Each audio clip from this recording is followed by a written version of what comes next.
स्नेही छात्रों को मेरा नमस्कार।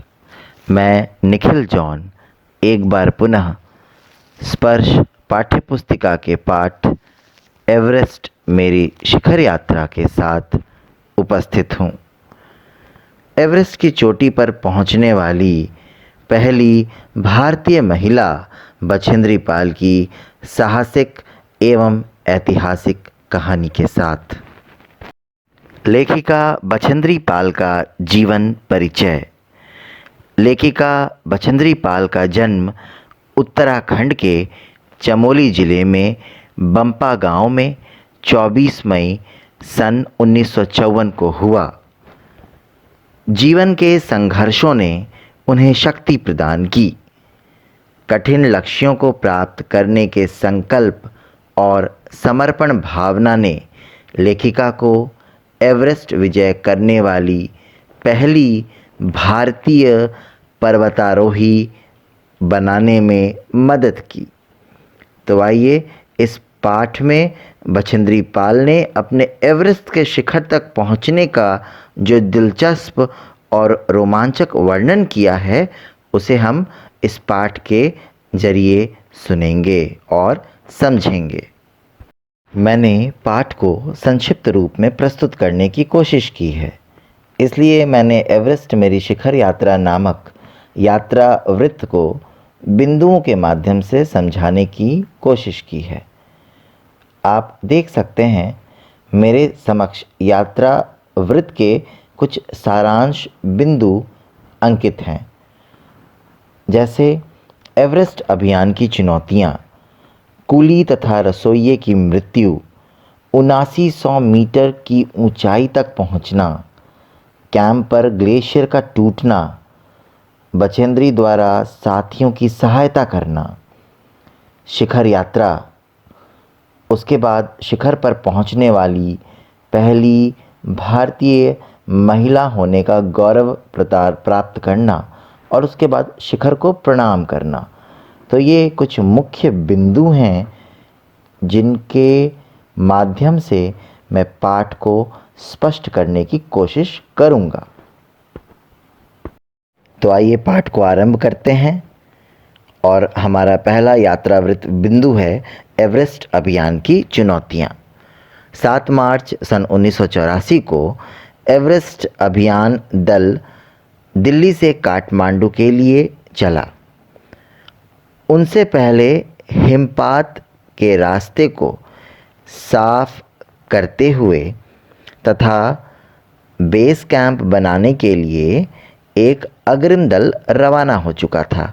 अग्रिम दल उसे कहते हैं जो वहाँ पर पहले पहुँचता है या पहले पहुँचने वाले समूह को हम अग्रिम दल कहते हैं।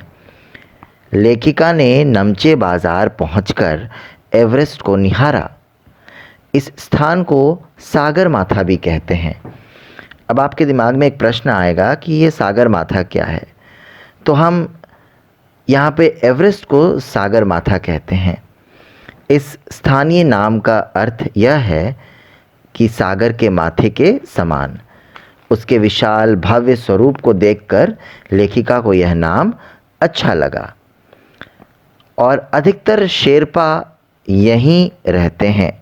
शेरपा का अर्थ है यहाँ पे कुली, शेरपा कुली, वहाँ के स्थानीय कुली को कहते हैं शेरपा कुली। लेखिका ने एवरेस्ट पर एक बड़ा भारी बर्फ़ का फूल देखा और इस बर्फ़ के फूल को क्या कहते हैं? क्या आपको पता है इस बर्फ़ के फूल को क्या कहते हैं? इस बर्फ़ के फूल को कहते हैं प्लूम। और यह प्लूम कैसे बनता है? क्या आपको पता है यह प्लूम कैसे बनता है? प्लूम पर्वत शिखर की ऊपरी सतह के आसपास 150 किलोमीटर या इससे भी अधिक गति से हवा चलने के कारण बनता है। और उसके बाद वहाँ पता चलता है कि जब पर्वत शिखर पर 150 किलोमीटर से अधिक की गति से हवाएं चल रही हैं तो बर्फ़, सूखी हुई बर्फ़ के उड़ने से यह फूल बन जाता है, अर्थात इसको प्लूम कहते हैं। बर्फ़ का यह ध्वज अर्थात झंडा 10 किलोमीटर से भी अधिक लंबा हो सकता है। तो शिखर पर चढ़ने वालों को इन चुनौतियों का सामना करना पड़ता है और लेखिका को डर लगा, किंतु फिर भी वह चुनौती का सामना करना चाहती थी।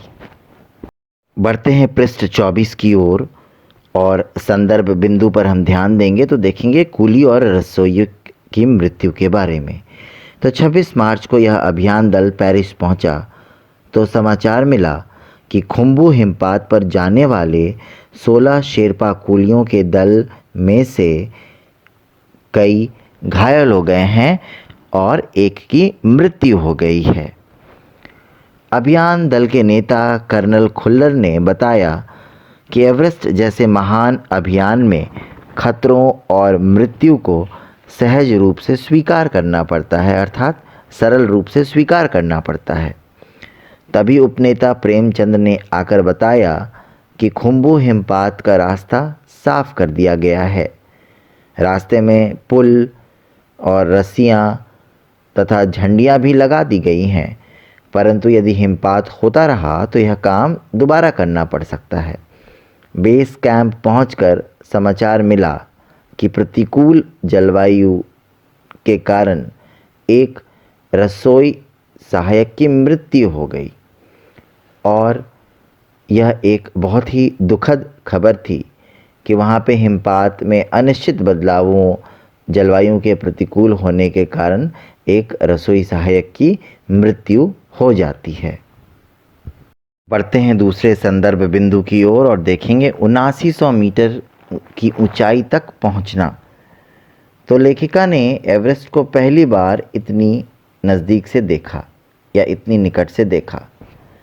उसने पहाड़ियों से घिरी टेढ़ी मेढ़ी बर्फीली नदी को भी निहारा और उसे पता चला कि हिमपात के कारण कभी कभी बर्फ़ की चट्टानें तत्काल गिर जाया करती हैं और धरती में दरार पड़ जाती है।